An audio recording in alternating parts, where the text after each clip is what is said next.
Parliament సమావేశాల్లో delimitation bill pass అయితే గూడూరు వైసీపీలో పోటీ చేసేందుకు ఎవరు వస్తున్నారు? ముందస్తు చర్యల్లో భాగంగా నియోజకవర్గంలో ఎవరు కర్చీఫ్ వేశారు? గూడూరు అభ్యర్థిగా జనరల్ అయితే ఎవరెవరు పోటీలో ఉన్నారో తెలుసుకోవాలంటే ఓసారి మనం గూడూరు వెళ్లాల్సిందే. గూడూరు నియోజకవర్గం దశాబ్దాల కాలంగా ఎస్సీ రిజర్వ్డ్ స్థానానికి కేటాయించారు.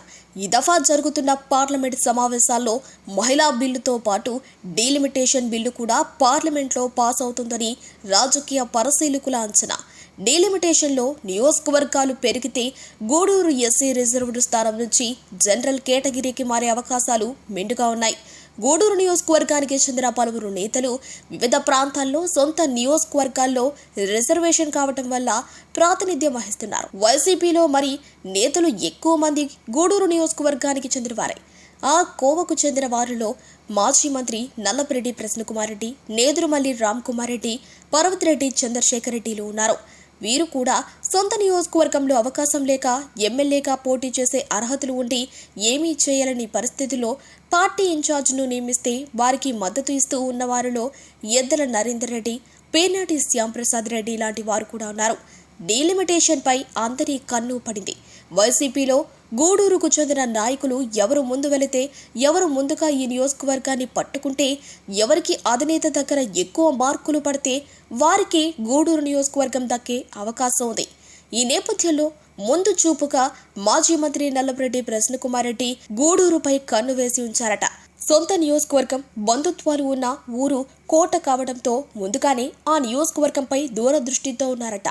ఆయన చూపు అలా ఉండగానే గూడూరుకు చెందిన ఎద్దల నరేందర్ రెడ్డి, ఆయన అనుచరుడు బూదూరు గురువయ్యను ఎస్సీ రిజర్వేషన్లో ముందుగానే తీసుకువచ్చి రిజర్వేషన్ మారే సమయంలో ఎద్దల నరేందర్ రెడ్డి ఈ నియోజకవర్గం నుంచి పోటీ చేసేందుకు గురువయ్య భుజంపై ప్రస్తుతం తుపాకీ పెట్టారట. బూదూరు గురువయ్యకు ఇటీవల కాలంలో వైసీపీ అధినేత వైఎస్ జగన్మోహన్ రెడ్డి ఇన్ఛార్జ్ బాధ్యతలు అప్పగించారు. దీంతో ఒకవేళ జనరల్ అయితే గురువయ్య స్థానంలో ఎద్దల నరేందర్ రెడ్డి ఎంట్రీ ఇచ్చే అవకాశం ఉంది. దీనికి చెక్ పెట్టేందుకు గూడూరుపై ఎప్పటి నుంచో కన్ను వేసిన మాజీ మంత్రి నల్లపరెడ్డి ప్రసన్నకుమార్ రెడ్డి వ్యూహాత్మకంగా పావులు కదుపుతున్నట్లు తెలుస్తోంది. ఈ నేపథ్యంలోని ఎమ్మెల్సీ మేరికా మురళీధర్తో సఖ్యతగా ఉంటూ నియోజకవర్గం నేతలను సమన్వయం చేసుకునే పనిలో పడ్డారు.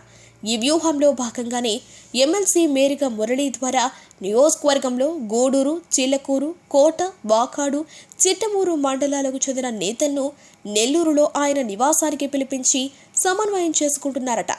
ఈ వ్యూహంలో భాగంగానే regional coordinator MP Peddireddy Mithun రెడ్డికి చెక్ పెట్టేందుకు మరో మాజీ మంత్రి పోల్భూని అనిల్ కుమార్ యాదవ్ను కూడా ప్రసన్న కలుపుకుని గూడూరు నియోజకవర్గం టికెట్ కోసం ప్రయత్నాలు ప్రారంభించారట.